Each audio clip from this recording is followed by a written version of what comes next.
بسم الله الرحمن الرحیم. نن وایو د پاراګراف ګروپ کې اول اپشن دی الاین دی. الاین څه معنا؟ الاین جهت دی، د متن جهت تاسو ته تنظیموي. مثلا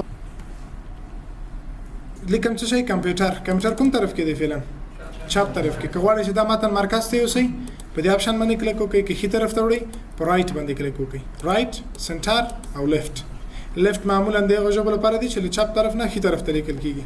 سنټر د عنوانو لپاره دی چې تاسو عنوان په مرکز کې لیکئ، او رائټ هم هغه ژبه لپاره دی چې خي طرف نه چپ طرف ته لیکل کیږي. شارټکټونه یې څه شي دي؟ کنټرول ال لیفت متن کوم خواته انتقالي؟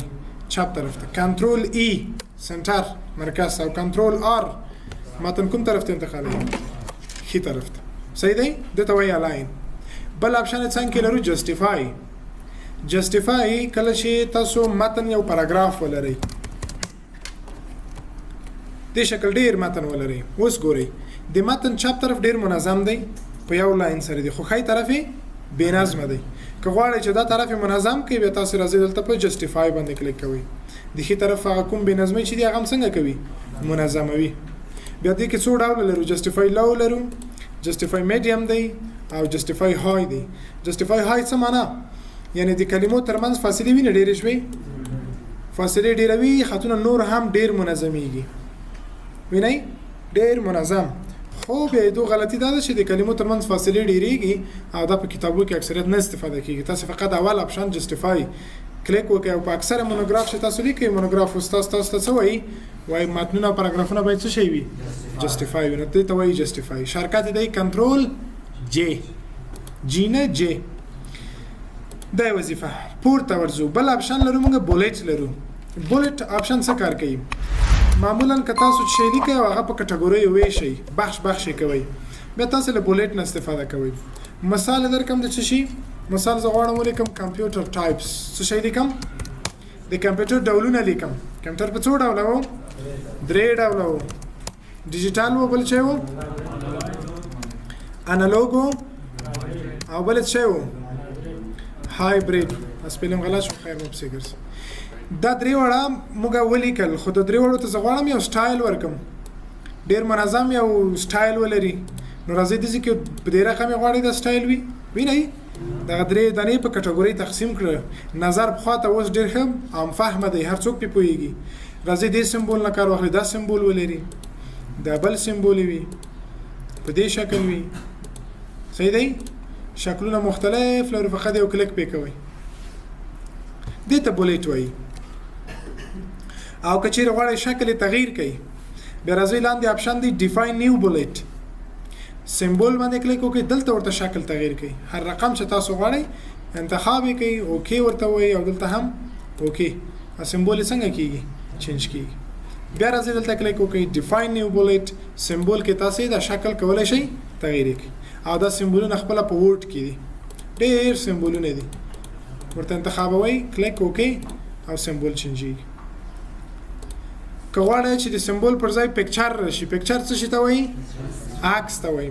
دغه علامې وینئ دا ستوری دی، ستوری دی، د دې په ځای غواړم عکس راشي، نو پکچر باندې کلیک وکړئ. ورک آف لاین ورشي، ورته یو پکچر انتخاب کړئ. مثال زه راځم داسې کې یو پکچر انتخابوم، ورته وایي انزرټ. اوکې، اوس دې په ځای څه راغلل؟ پکچر راغلل، چې دا نه استفاده کیږي. ډېر صحیح دی. اپشن لري، خو ډېر ضرور نه دی چې هلته تاسو پکچر استفاده کړئ. او که چیرې سمبول انتخابوئ، بیا فونټ له لارې څه شی کوئ؟ تنظیماتو کې مثلا سټایل ورته تغییروئ، بولډ ایټالیک هم په یاد دی ویلی مو. دغه اپشنونه تکراري دي. سایز ورته وایي چې سایز یې څو وي؟ دومره وي، 48 وي. یو دوه اپشن لري، یو لاټین ټیکسټ دی، بل کمپلیکس سکرپټس دی. لاټین د هغه ژبو لپاره دی چې له چپ نه ښي طرف ته لیکل کېږي، لکه انګلیسي. او کمپلیکس بیا هم میکس دی، هم د چپ نه ښي طرف ته او هم د ښي طرف نه چپ طرف ته. یعنی اکثریت که غواړئ چې دري سټایلونه تغییر کوي، بیا په کمپلیکس کې تاسو تغییروئ. فونټ کلر رنګ ولري، هو ورته د بولټ رنګ هم ولري، انډرلاین ولري، او انډرلاین خط یا رنګ څنګه وي، دا ټول ورته انتخابوئ. اوکې اوکې ورته وایي. سټایل تغییر شو. صحیح دی؟ ولې داسې سټایل راغی؟ فونټ سټایل مو تغییر کړ، نو ځکه داسې یو سمبول دی. سایز هم غټ دی او رنګ هم څنګه شو؟ چینج شو. کنټرول زائد پوه شئ په دې باندې داسې کې دا کارونه کیږي. الاینمنټ دی لیفت چپ طرف کې، سنټر مرکز کې، او رائټ ښي طرف ته انتقالوي. دا نو انګلیش دی نو معمولا چپ طرف کې وي. لاندې یو بل اپشن هم دی دلته چینج لیست لیول. چینج لیست لیول کې داسې کېږي مثال تاسو له بولټ نه دغه یو سټایل ورته انتخاب کې دغه اکثریت استفاده کېږي. کمپیوټر ټایپونه درې دي ډیجیټل انالوګ او بل هم هایبرید. که څوک وایي چې ډیجیټل په خپل هغه کې بیا یو څو برخې لري مثلا ډیجیټل خپله په 4 او 5 برخو ویشل شوی ده نو که چېرې دلته انټر وکړو نو د ډیجیټل ډول عمومي کې حسابېږي. یعنې که زه اوس لیکل وکړم دغه لیکل هم په څه شي کې حسابېږي کمپیوټر ټایپس کې حسابېږي. بیا دا راځي چې کمپیوټر په څو ډوله شو په 4. که زه انټر کم بل جز ولیکم 15 ډوله شو نو زه نه غواړم چې د کمپیوټر په عمومي ټایپ کې دا ور اضافه کړم فقط غواړم چې د ډیجیټل کمپیوټر یو جز یې کم. نو که غواړئ چې عمومي بولټ تاسو یو جز ته تبدیل کړئ بیا راځئ دلته بولټ او دلته ورته چینج لیست لیول اول لیول نه څوم لیول ځکه چې موږ د چی شي جز لیکو د ډیجیټل کمپیوټر جزونه لیکو لکه موږ ډیجیټل کمپیوټر درلوده سوپر کمپیوټر په یاد هم نه دی کنه مین فریم کمپیوټر بل مینی کمپیوټر او بل هم مایکرو کمپیوټر. دا د چی شي ډولونه شو دا د ډیجیټل ډولونه شو. نو ځکه دلته موږ په دا په جز تبدیل کړل. مایکرو مثلا په خپل کې په 100 ډول دی نو تاسو باید د مایکرو جز ته دا تبدیل کړئ. څنګه یې تبدیلوي راځي دلته ورته وایم چینج لیست لیول څوم لیول دریم لیول سټپ بای سټپ راځي څه شي مپ څنګه د ډولو کې خبرې نه کو بولټ کې خبرې کو صحیح دی. زه غواړم د مایکرو ډولونه ولیکم. مایکرو په 100 ډوله دی په 15 ډوله نو ته ورته لیکي یو ډول بل ډول بل ډول صحیح شو. و شکل تاسو ګورئ په 2 لیولو کې دا موږ ولیکل په 3 لیولو کې عمومي لیول شو ډیجیټل په خپل کې بیا په 4 بیا په مایکرو یو ډول یو مایکرو بیا خپل مثلا دومره ډولونه لري. که غواړئ چې جز ته تبدیل کړئ بیا تاسو راځئ دلته ورته وایي چینج لیست لیول لیولونه کولای شي تغییر کړئ.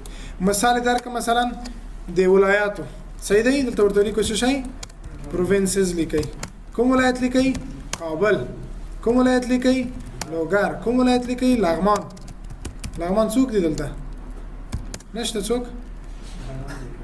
او بل مثلا کوم ولایت لیکو هرات لیکو بل کندهار لیکو بل وردګ لیکو صحیح شو. دا ولایتونه شو دا په عمومي کې راځي دا ولایات دي. که تاسو بولټ ورکوئ له دې بولټونو ورته استفاده کوئ. خو که غواړئ چې د کابل ولسوالۍ ولیکئ بیا دا خو د پروینس په قطار کې نه راځي د ولسوالیو په قطار کې راځي. یو انټر یې کوئ وروسته له انټر راشئ د چی ته تبدیل کړئ دوم لیول ته تبدیل کړئ. اوس ورته ولیکئ دا ولسوالۍ دا ولسوالۍ دا ولسوالۍ.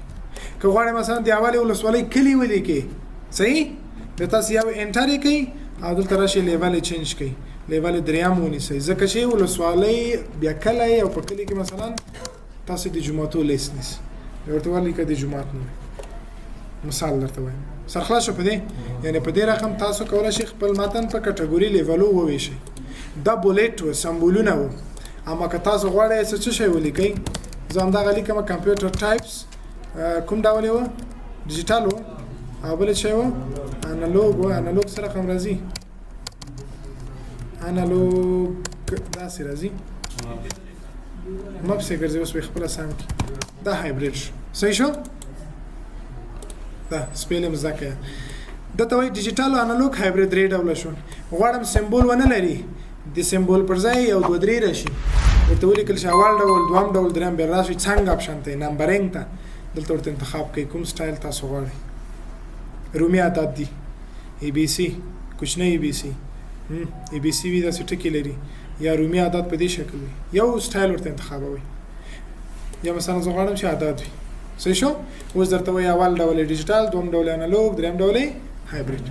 ډیجیټل موږ بیا بیرته تقسیمو په ګروپو په لیولو بیا تاسو څه کوئ دلته راځئ په دې باندې کلیک کوئ دلته اپشن بیا لرو چینج لیست لیول څوم لیول دوهم دلته د ډیجیټل ډولونه ولیکئ صحیح شو. نو که غواړئ چې د سمبولونه تاسو په اعدادو تبدیل کړئ بیا نمبرینګ نه کار اخلي دا شو. او بل لیکلي ډیفاین نیو فارمات په دې باندې کلیک وکړئ. دا اپشن څه کوي دلته کلیک وکړئ راشئ ورته وایي چې ډیفاین نیو نمبر فارمات دلته فارمات تغییر کړئ یو دوه درې نوي څه شي په ځای الفبیتي وینئ رومي عدد وي لکه وخت چې هلته چینج دلته بیا چینجېږي هر رقم چې تاسو انتخاب کړئ دا ټول تبدیلیږي په څه شي په رومي عدد باندې دزي کې دا کار کوي.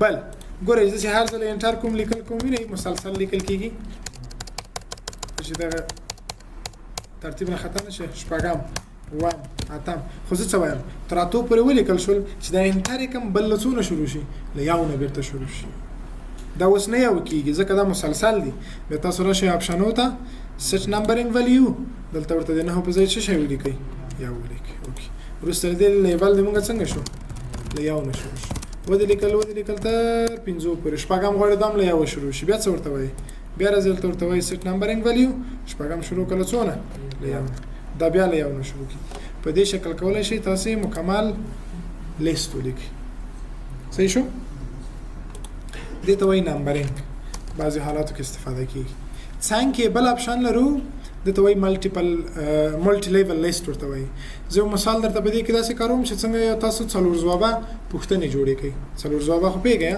پارچه جوړوي څلور ځوابه ولري نو راشه په دې اپشن باندې کلیک وکړئ یا لومړی اپشن یا دلته دا اپشن باندې کلیک وکړئ چې فعال شي څو لیکل شوی اول ولیک اول سوال څه شي مثال زه ورته وایم چې کمپیوټر چې دی څه شي دی ګورئ چې انټر کوم څوم سوال شروع کیږي دوهم غواړئ دا جز ته تبدیل کړئ نو څه باید وکړئ ټاپ پریس کړئ له کیبورډ نه څه شي ټاپ دا په جز تبدیلیږي کمپیوټر څه شي دی کمپیوټر ورته وایي چې کمپیوټر څه شي دی مثال ورته چې ورته وایي چې ماوس کمپیوټر دی صحیح دی کیبورډ کمپیوټر دی ورته وایي چې لپټاپ څه شي دی کمپیوټر دی او یو بل مثال به ورته ورکړو چې څه شي فوډ کمپیوټر دی څو ځواب شول څلور ځواب وی کنه کله چې انټر کو څوم جز شروع کیږي پنځم به تاسو دوه انټر کوي یو انټر جز بل انټر کوي چې څوم سوال شي دوهم اوس ورته ولیکئ چې هارډویر څه شي دی څه شي هارډویر څه شي دی انټر جز ته تبدیلوم ټاپ هارډویر څه شي دی هارډویر چې دی ورډ پروګرام دی هارډویر چې دی د ایکسل پروګرام دی هارډویر چې دی ماوس دی او هارډویر چې دی بل څه دی او هارډویر چې دی مثلا پبجی دی چې شي دی پبجی سره رقم راځي صحیح مې ولیکه نظم خیم پکې دا څوم جز شو پنځم غواړم سوال ته تبدیل شي دوه انټر ډېر ښه منظم یو سوال سره له څلور ځوابه بل سوال سره له سوال ته جواب در کوم پیغام په سوال دی پیغام سوال جز څلور دریم سوال دا سوال کېدای شي ته د سی استاد څنګه د سی افقي جزونه ورکو صحیح دی دا عمودي دي پوه شو په دې کمپیوټر په دې شکل درته جوړولای شي که غواړئ چې افقي څلور ځواب جوړ کړئ بیا تاسو خپل لیکئ کمپیوټر به اپشن نه لري ورته هغه به څه کار کوي ګورئ زه دا درته اول سوال په مغه رقم تبدیل کوم دلته به ټاپ پریس کو چې دا په ای جز باندې تبدیل شي ای جز کې مثلا کمپیوټر ورته ولیکل ماوس بیا به تاسو انټر نه پریس کوئ چې لاندې بل جز شروع شي ټاپ به پریس کوئ چې مخامخ لاړ شي بیا به تاسو خپل ولیکئ بی شفت له صفر سره قوس فاصله به ورکړئ بیا به ورته ولیکئ چې کمپیوټر څه شی دی کیبورډ دی بیا یو ټاپ دوه ټاپه ځکه چې فاصله لږ منظمه وي ټابونه حساب کوي بیا سی جز سی ولیکئ قوس ورکئ او بیا فاصله بیا څه شی بیا ورته ولیکئ چې کمپیوټر څه شی دی کمپیوټر مثلا ډیسکټاپ دی څه شی دی ډیسکټاپ دوه ټابه ډي قوس او دلته ورته ولیکو چې آل ټول صحیح دي خلاص شو دا څه شی شو دا یو سوال شو او سره له څلور ځواب او ځوابونه هم په افقي شکل افقي به تاسو لیکئ او که چیرې عمودي غواړئ بیا دلته اپشن خپل کار کوي پوه شو په دې د دې اپشن وظیفه باندې خدای شي پوه شو څنګه ټیبل اپشن شي لرو انډنټیشن دی مثال زه غواړم دغه کلمه چې کمپیوټر دی لک خي طرف ته انتقال کوم لک په کم اندازې سره غواړم چې خي طرف ته لاړ شي نو که تاسو راشئ دغه رایټ چې وخت موږ ویلې دا څه کوي متن خي طرف ته بیایي په شکل کلیک وکم پورا خي طرف ته ځي اما زه غواړم چې ډیر کم اندازې سره کومې خواته لاړ شي به دلته موږ انډنټیشن لرو دا به تاسو ته په دې رقم متن له خي طرف چپ طرف نه خي طرف ته انتقالوي صحیح شو او که چیرې بیرته په دې باندې کلیک کړئ له خي طرف نه بیرته چپ طرف ته قدم په قدم مثلا موقعیت تاسو غواړئ نه په سنټر کې وي نه په رائټ کې وي نه په لیفټ کې مثلا په یو ځای کې داسې ځای وي چې هیڅ ورته نوم نه لري که نه. اوس کوم ځای کې دی؟ لیفټ دی که نه. اوس څه شی شو؟ نه سنټر دی نه لیفټ دی، دغسې یو ځای کې دی.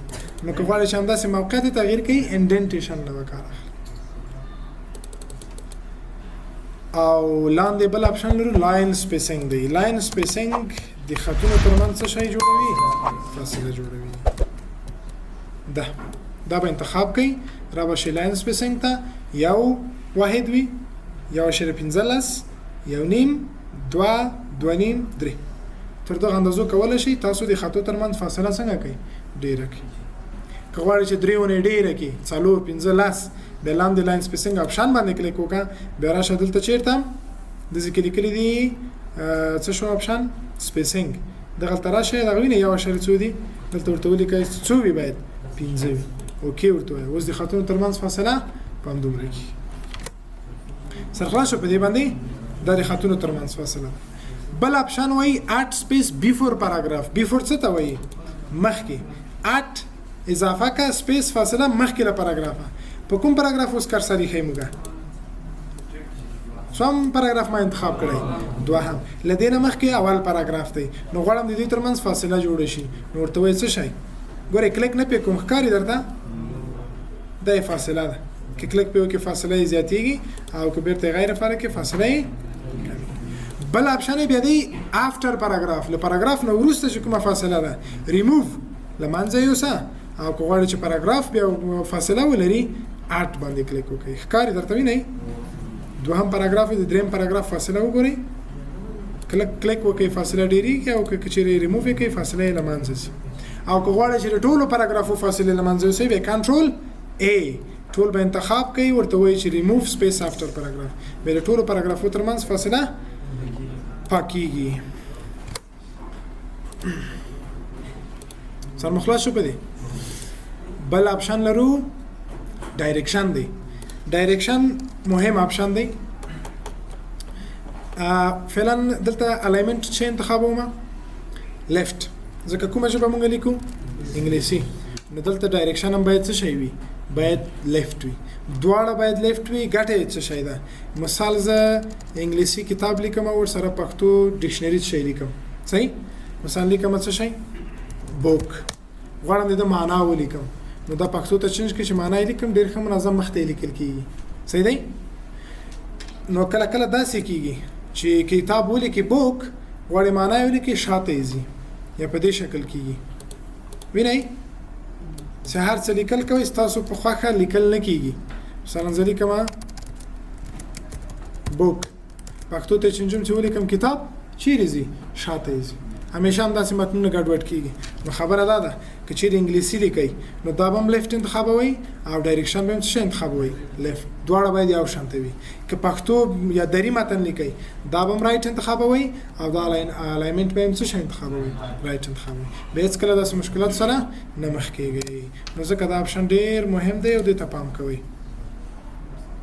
لاندې اپشن یې شی دی شډینګ دی. شډینګ څه ته وایي؟ سیوري ته وایي. سیوری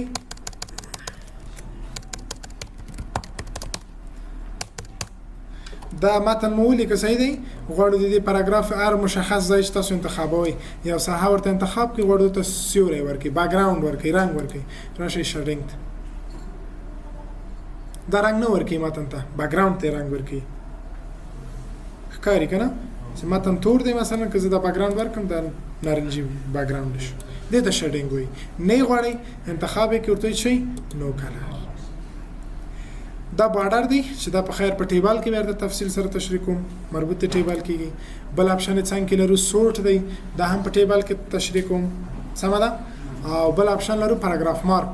په دې باندې چې کله کلیک کوئ د هر پاراګراف په آخره کې تاسو ته یو علامه ښیي او دا علامه د پاراګراف ده چې هر چېرته مو دا علامه لیدله پوه شئ چې دلته یو پاراګراف دی. که پاراګراف نشو پیدا کولی، نشو شمېرلی، بیا همدغه علامې وشمېرئ، تاسو ته د یو پاراګراف نمایندګي کوي. اما یو شاګرد دا ورته راغلی و نشو پاکولی وای دا نه پاکیږي، دا نه پاکیږي. صحیح دی؟ هر څه وکړئ دا نه پاکیږي. اپشن غیر فعاله کوي، فقط فعاله کیږي او غیر فعاله کیږي. که فعال شو نو دا در سره دی باندې کرسر سره وی پاکیږي نه به تاسو د دې نه اپشن ورته غیر فعال دي ته وایي پاراګراف مارک او په کمپیوټر کې پاراګراف څه شي ته وایي یو هغه پاراګراف ته چې موږ وایو د څو جملې مجموعه چې مفهوم ولري پاراګراف اما کمپیوټر کې یو انټر پاراګراف حسابيږي چې دا انټر دی کو دا یو پاراګراف شو خدای دې یو توري وي زه اوس لیکم A دا یو پاراګراف دی چې دا انټر کوم ولیکم B دا څوم پاراګراف شو دوه پاراګراف مهم نه دی چې یو توري وي سپیس وي هر شي چې وي خو په کمپیوټر کې یو انټر نه چې استفاده وکړه دا یو پاراګراف درته حسابوي سرخلاصو دا و دې پاراګراف ګروپ سوال لري مشکل